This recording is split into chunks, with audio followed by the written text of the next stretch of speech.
নমস্কার, সাবনাভিক নিউজ নেটওয়ার্কে স্বাগত।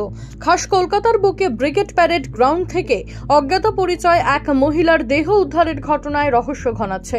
এদিন সকালবেলা প্রাতঃভ্রমণকারীরা প্রথমে মৃতদেহটি দেখতে পেয়ে প্রশাসনকে খবর দিলে ঘটনাস্থলে এসে পৌঁছায় ময়দান থানার পুলিশ। প্রশাসন সূত্রে খবর, আনুমানিক বছর ৪৫-এর ওই মহিলার গায়ে অজস্র পোড়া দাগ দেখা গেলেও তা অনেক দিনের এবং ওই মহিলার ২-৩ দিন আগেই মৃত্যু হয়েছে বলে প্রাথমিক অনুমান পুলিশের। কেউ বা কারা খুনের পর দেহ এখানে ফেলে দিয়ে গিয়েছে বলে মনে করা হচ্ছে। ইতিমধ্যে এই ঘটনার তদন্ত শুরু করেছে লালবাজার গোয়েন্দা বিভাগ শাখা ও ময়দান থানা। খতিয়ে দেখা হচ্ছে পার্ক স্ট্রিট থেকে ব্রিগেডগামীর রাস্তার সমস্ত সিসিটিভি ফুটেজ। লোকসভা নির্বাচনে টিকিট না দিলেও বড়নগরের মতো অত্যন্ত গুরুত্বপূর্ণ আসনের দায়িত্বভার সায়ন্তিকার হাতে তুলে দিয়েছে তৃণমূল কংগ্রেস। উপনির্বাচনের নাম ঘোষণা হতেই বড়নগরবাসীর পালস বুঝতে, তাদের অভাব অভিযোগের কথা শুনতে প্রচারের মধ্যে দিয়ে সাধারণ মানুষের সঙ্গে ক্রমাগত জনসংযোগ চালিয়ে যাচ্ছেন তৃণমূল প্রার্থী সায়ন্তিকা ব্যানার্জি। গতকাল যেমন সন্ধেবেলা বড়নগর বিধানসভা এলাকায় বুলেট চালিয়ে নির্বাচনী প্রচার করলেন বড়নগর বিধানসভা উপনির্বাচনের তৃণমূল কংগ্রেস প্রার্থী সায়ন্তিকা ব্যানার্জি। বড়নগর গোপাল লাল ঠাকুর রোড হয়ে আলমবাজার মোড় পর্যন্ত দলীয় কর্মী সমর্থকদের নিয়ে নিজে বাইক চালিয়ে প্রচার করেন সায়ন্তিকা।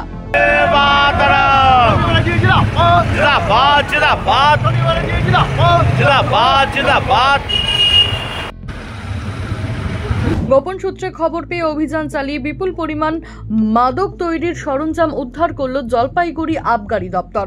বিভিন্ন রুটে চোরা পথে মাদক পাচারের খবর আসতেই তৎপর হয় প্রশাসন। জলপাইগুড়ি শহর সংলগ্ন Boro line, Dangapara, Gariahat, west line, Jagpur এবং ডেঙ্গুয়াঝাড় এলাকায় জলপাইগুড়ি সদর রেঞ্জের অফিসাররা অভিযানে নামলে আসেই সাফল্য।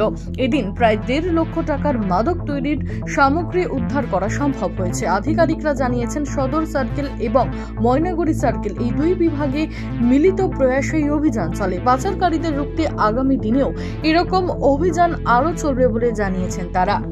বিস্ফোরকের গোডাউনে পরিণত হয়েছে মুর্শিদাবাদ জেলা।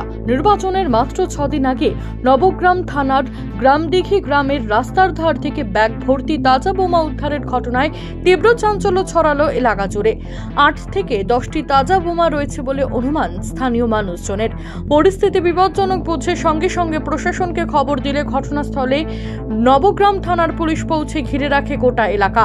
খবর দেওয়া হয়েছে বোম ডিসপোজাল টিমকে। কে বা কারা জড়িত এই ঘটনায়, বিষয়টি এখনো পর্যন্ত রয়েছে ধোঁয়াশায়। সব মিলিয়ে নির্বাচনের আগে মুর্শিদাবাদ জেলা জুড়ে এই হারে এত সংখ্যক তাজা বোমা উদ্ধারের ঘটনায় এবার জেলা প্রশাসনের বিরুদ্ধে নিষ্ক্রিয়তার অভিযোগ তুলছে জনসাধারণ।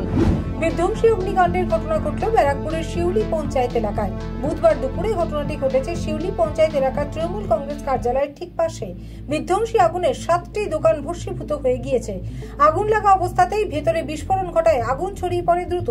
তবে স্থানীয় বাসিন্দারা দ্রুত আগুন নেভানোর কাজে হাত লাগানোয় ভস্মীভূত হয়ে যাওয়া ওই 7টি দোকান সংলগ্ন বাকি দোকানগুলি আগুন লাগার হাত থেকে রক্ষা পায়। জানা গেছে, দমকল বাহিনীকে খবর দেওয়ার পরেও আসতে দেরি করায় এতগুলি দোকান পুড়ে গেল। স্থানীয়দের দাবি, দমকল বাহিনী সঠিক সময়ে আগুন নেভানোর কাজে হাত লাগালে হয়তো কিছুটা পরিস্থিতি সামাল দেওয়া যেত। একই তীব্র দহন, তার মধ্যে এহেন অগ্নিকাণ্ডের ঘটনায় ব্যাপক চাঞ্চল্য ছড়িয়ে পড়ে গোটা এলাকায়। রাজা দে, সাবনাভিক নিউজ নেটওয়ার্ক, ব্যারাকপুর। জয় হিন্দ।